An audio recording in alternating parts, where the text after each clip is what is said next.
advance for both the blinding light, and it feels a little bit like being under a heat lamp at McDonald's from days of yore. Ooh. A bit of nice tan out of it. Yeah, that's good. It's good. I haven't seen the sun for many months, so it's a Right. yeah. And ignore it, we'll Yep. just talk. Okay. In that first-person video kind of way, if you could introduce yourself and your affiliation and your new role where the City Accelerator is concerned. Great. My name is Eric Gordon, and I am a professor at Emerson College and the director of the Engagement Lab there, and I will be leading the second cohort of the City Accelerator on civic engagement. What do you expect from Cohort 2?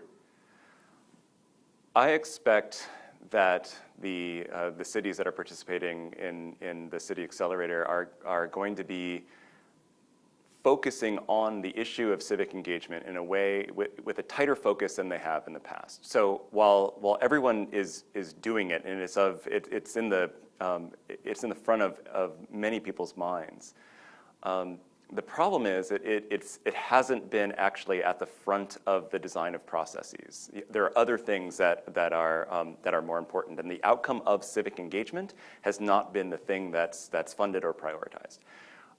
What's exciting about this is that we have an opportunity to get people to focus specifically on civic engagement, have that be the outcome that we're looking for. And the other sorts of processes that are tied to it are important, but not the primary outcome. That's a very unusual process, and I'm looking forward to being a part of that kind of attentiveness to civic outcomes.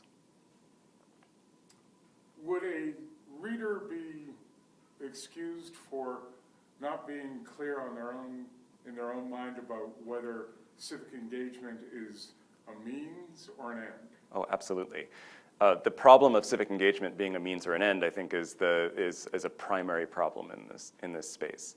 From the perspective of deliberative democracy, we would say that civic engagement is the end in itself. That what we want is we want people to participate, to debate, to engage. From the outcome of efficient processes, civic engagement is seen as a means, and sometimes it's seen as a barrier. And so so I'm of the mind that civic engagement should be an end in itself, but it has to at all times be connected to other kinds of outcomes as well. So we can't just simply isolate it and assume that it's a good. We need to scrutinize what's good about it. And what I mean by that is that we need to look at, it's not simply a matter of people participating, but we need to look at levels of trust, levels of efficacy. And one of the things that I'm really interested in is there a marked increase in self-efficacy or collective efficacy when people are engaged in civic or public processes? And the research would suggest that there is, but that to me is an important outcome that we should be looking at. We want to know not simply whether or not people are participating, but whether they feel, whether they trust in the process, and whether or not they feel empowered by engaging in that process, because that's what's going to lead ultimately to the long-term democratic outcomes that we want. As much as the City Accelerator is a journey, and without prejudging outcomes, do you have a sense of what success looks like for Cohort 2? Well, so what I want from Cohort 2 is a refining of the questions, and part of what you've already asked me, which is, what is civic engagement an outcome or a means? I think that's a really important question for every city to ask themselves, and to ask themselves what each of those things look like, and at what time and in what process we should be focusing on it as an outcome or as a means. So what I'm hoping to get out of this, and I think what I think is going to be the greatest benefit to cities, is an articulated set of questions that allow them to incorporate civic engagement and public participation into every design intervention that they do in government in a way that's meaningful and impactful. So it's not so much I'm not really. I don't think we can hope that we're going to shift the needle on particular civic outcomes in the course of 18 months. But I'm hoping that we could come up with essentially a playbook that would allow cities to incorporate the appropriate civic questions, the appropriate civic measures into everything that they do. Very good. And I know that your engagement with the City Accelerator is early. Yes. We're early on in that process.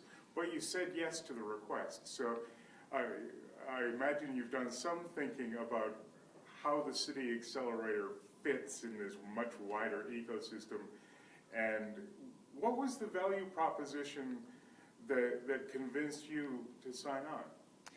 Well, what I really like about the City Accelerator is the opportunity to work with a cohort of cities in implementation.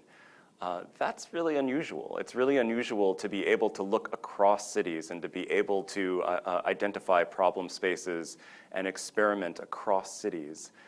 That is honestly the main reason why I want to do this, is that to be given the opportunity to have that kind of participation, that kind of committed participation from cities across the country, is such a wonderful opportunity that helps me in my pursuit to understand what and when civic engagement is appropriate, but then also to have a direct impact in the way that cities function.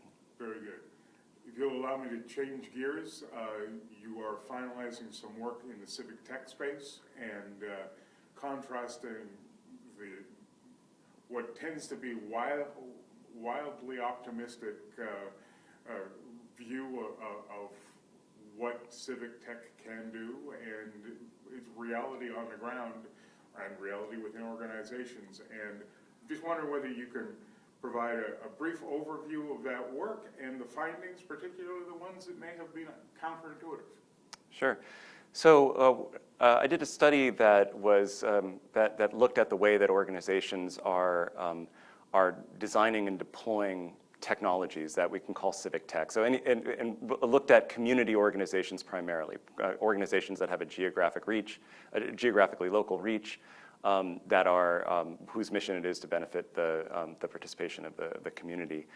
And we looked at organizations across the country. And what we set out to do is to look at how the ways in which organizations think about the deployment of technologies. And honestly, when I started this study, I was thinking what I was really interested in is how multiple technologies play into a single organization's effort. So I was really interested in that kind of cross-section between, say, a new tool and social networking into a technology. And the initial questions that I asked were, what are the correlations? Is there kind of bleed over between tools? Can we start thinking about tools more organically?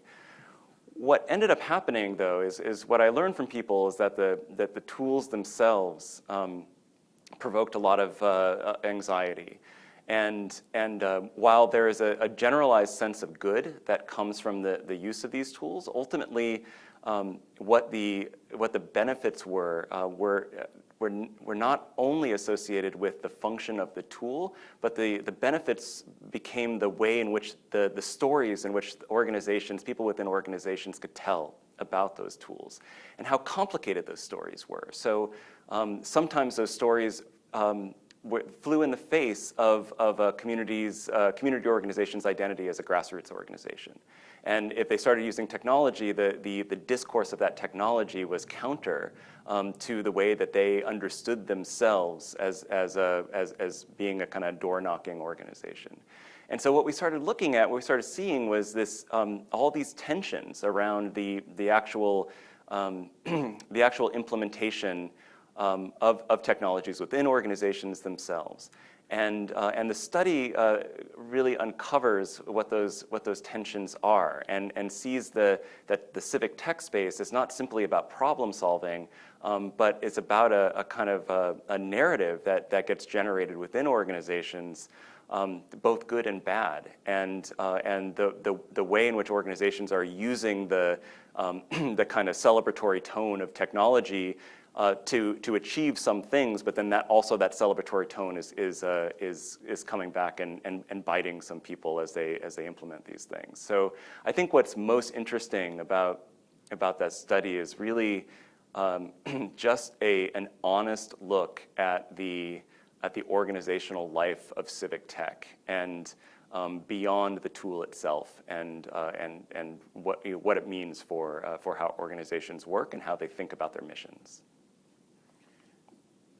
Based on that, can you take the next step and this is a cautionary tale, it strikes me, for organizations and for the building community, whether it's the civic hacking community or the civic startup community, in terms of their approach from inception through product development, through rollout, the whole. Can you give some insight as to what the lessons are from this study for both builders and implementers of these technologies? Yeah, so it is a cautionary tale, but more than that, it's a tale about what's missing from the present space. So designing of tools needs to continue. The space of people that are working on apps, that are accessing data or opening up data, that work continues to be important. What the lessons of this study is that we need to actually open up the space to look at implementation. We need to now in some ways get comfortable with the fact that the tools exist, and that they're designed in such a way as to make processes easier or provide different access to different people. And we need to say, okay, well, that's what they're designed for. Now let's look at the kind of the messy human element of implementation, and the organizational life of these tools. And so really what we're asking for in this study is an opening up, is an expansion, is let's take civic tech and move it beyond the tech. And let's look at the human and the networked and the organizational aspect of this stuff as our next sort of our next domain of inquiry. So I think this is not at all to say that the people working diligently within civic tech are doing the wrong thing. They're absolutely not. I just think as a community, if there is one, we can ask different questions and open up the landscape of what we're asking. Where and when will the study appear? The study it'll be released via. It'll be sent around in the end of March. So we'll have it ready soon for dissemination. Okay, very good. Yeah.